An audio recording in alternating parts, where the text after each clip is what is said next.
కాంగ్రెస్ నేతలతో వైఎస్ జగన్ మరోసారి భేటీ అయ్యారా? ఇండియా కూటమిలో చేరేందుకు వైఎస్ జగన్ సమావేశం నిర్వహించారా?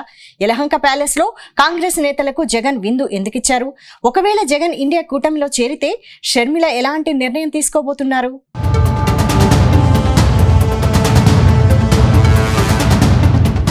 వైసీపీ అధినేత వైఎస్ జగన్ కాంగ్రెస్ నేతలతో మరోసారి సమావేశమైనట్టు తెలుస్తుంది. బెంగళూరులోని యలహంక ప్యాలెస్ లో కాంగ్రెస్ ముఖ్య నేతలతో జగన్ భేటీ అయినట్టు సమాచారం. ఆంధ్రప్రదేశ్ లో అధికారం కోల్పోయిన తర్వాత ఇండియా కూటమికి దగ్గరయ్యేందుకు జగన్ ప్రయత్నిస్తున్నారు. ప్రస్తుత ఎన్డీఏ కూటమిపై ఆయన గుర్రుగా ఉన్నారు. ఆంధ్రప్రదేశ్ లో అధికారం కోల్పోవడానికి బీజేపీనే ఓ కారణంగా జగన్ భావిస్తున్నారు. ఇటీవల ఢిల్లీ కేంద్రంగా జగన్ తలపెట్టిన నిరసన దీక్షకు ఇండియా కూటమిలో ప్రధాన పార్టీలు మద్దతు ప్రకటించాయి. ఆ ధర్నాకు ఇండియా కూటమిలో 8 పార్టీల ప్రతినిధులు హాజరయ్యారు. ఇందులో అఖిలేష్ యాదవ్ సహా పలువురు జాతీయ స్థాయి నేతలున్నారు. అయితే అప్పట్లో కాంగ్రెస్ మాత్రం ఈ ధర్నాకు దూరంగా ఉండిపోయింది. దాంతో కాంగ్రెస్ ను సైతం ప్రసన్నం చేసుకునేందుకు జగన్ బెంగళూరులో ప్రయత్నిస్తున్నట్లు తెలుస్తుంది. అయితే ఈ భేటీపై వైసీపీ నేతలు మాత్రం స్పందించకపోవడం అనేక అనుమానాలకు తావితీస్తుంది.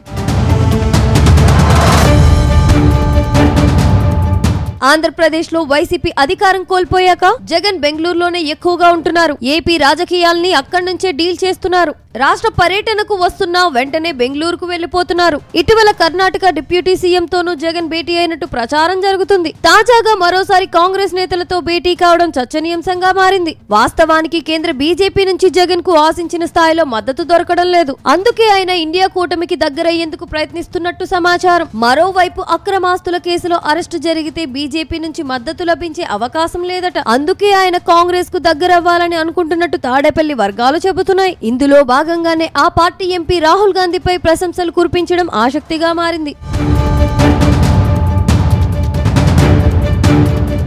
ప్రస్తుతం ఆంధ్రప్రదేశ్ రాష్ట్ర కాంగ్రెస్ అధ్యక్షురాలిగా వైఎస్ షర్మిల ఉన్నారు. ఇండియా కూటమిలోకి జగన్ రాకను ఆమె వ్యతిరేకిస్తున్నారు. జగన్ వస్తే రాజకీయంగా తనకు ఇబ్బంది కలుగుతుందని పార్టీ పెద్దలతో చెబుతున్నారు. మరోవైపు జగన్ ఇండియా కూటమిలో చేరికను తెలంగాణ సీఎం రేవంత్ కూడా వ్యతిరేకించినట్టు తెలిసింది. జగన్ రాకను వీరిద్దరూ అడ్డుకుంటూ ఉండడంతో పార్టీ పెద్దలు కూడా వెనక్కి తగ్గినట్టు తెలిసింది. ఈ విషయం కాస్త జగన్ చెవిన పడడంతో Karnataka deputy CM DK Shivakumar ద్వారా జగన్ చర్చలు జరిపినట్టు తెలుస్తుంది. డీకే శివకుమార్ కాంగ్రెస్ పార్టీకి అత్యంత నమ్మకస్తుడిగా ఉన్నారు. కర్ణాటకలో కాంగ్రెస్ పార్టీని అధికారంలోకి తెచ్చేందుకు తీవ్రంగా కృషి చేశారు. ఇటు తెలంగాణలోను కాంగ్రెస్ పార్టీ గెలుపు కోసం ఎన్నికల ప్రచారం సైతం చేశారు. అందుకే డీకే శివకుమార్ ద్వారా వైఎస్ జగన్ ప్రయత్నాలు చేస్తున్నట్టు టాక్.